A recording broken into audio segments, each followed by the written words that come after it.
welcome to this very short video. Now I'm just on the outskirts of Sherwood Forest and I've come along to have a look at a residency known as King John's Palace. So all around us we've got, well, what was Sherwood Forest, what is still Sherwood Forest, and we've got this beautiful structure to look at, and it's only small but it dates back to the 1100s. And the name King John's Palace, it's been used since around about the 1800s, where the site was also known as the King's Houses. So let's have a little look at this fantastic place and we'll talk a little bit about it. Now it does date back to around about 1164. That's when the first recorded writings have been found on this little location, and it was ordered by King Henry II, and construction took place between 1176 and 1180.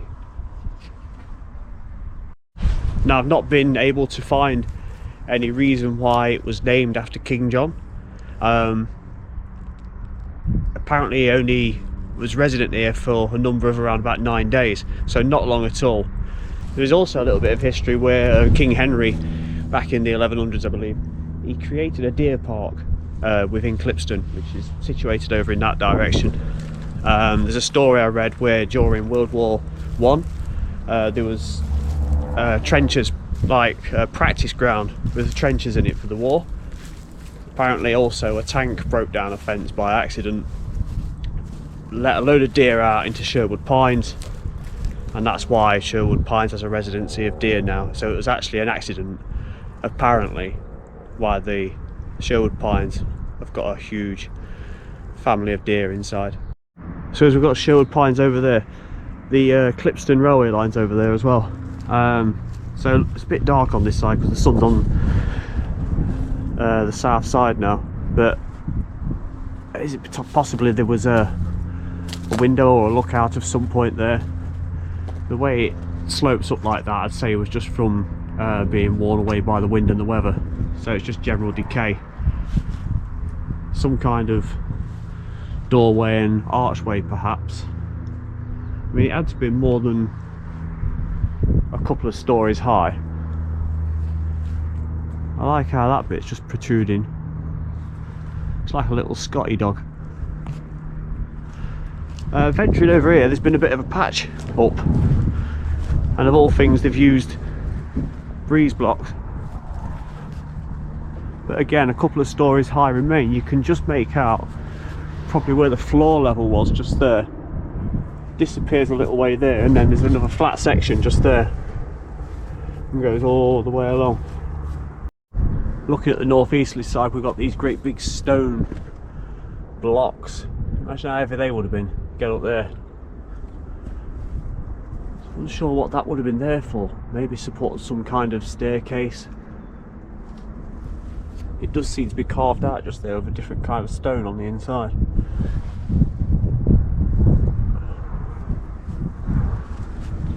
I never knew this was here. I'm absolutely pleased that I found it. I just went past it on the nearby road and thought, what's that? So I came and had a look. Now it is on a bit of a hill, so there would have been quite a lookout towards, obviously this probably was filled with trees at the time this was built. I mean, we're going back nearly 900 years ago, but there would have been a bit of a lookout, and again in the opposite direction, looking more north, there is a bit of a hill and a bit of a valley looking over towards Edwinstowe over that way, and Worksop over in that direction. And there's this big lump on the ground here. Now whether that's fell from up there or it's anything to do with this breeze block section, I've no idea.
also on the southwesterly side we've got this quaint little archway, so whether it was used as a kiln or storage of some sort of equipment. I mean, there's no evidence of a chimney coming out the top, so that's beautiful but peculiar at the same time. I say I'm not a historian one bit, so I ain't got a clue about these things, but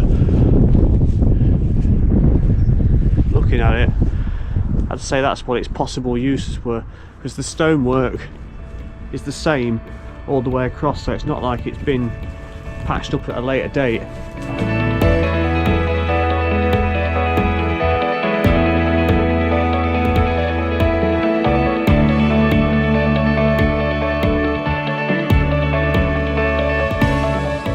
Okay, I hope you enjoyed this little video. If you did, give it a thumbs up, hit the notification bell, subscribe, plenty more to come. Thank you very much. I'll see you in the next video. Take care for now. Goodbye.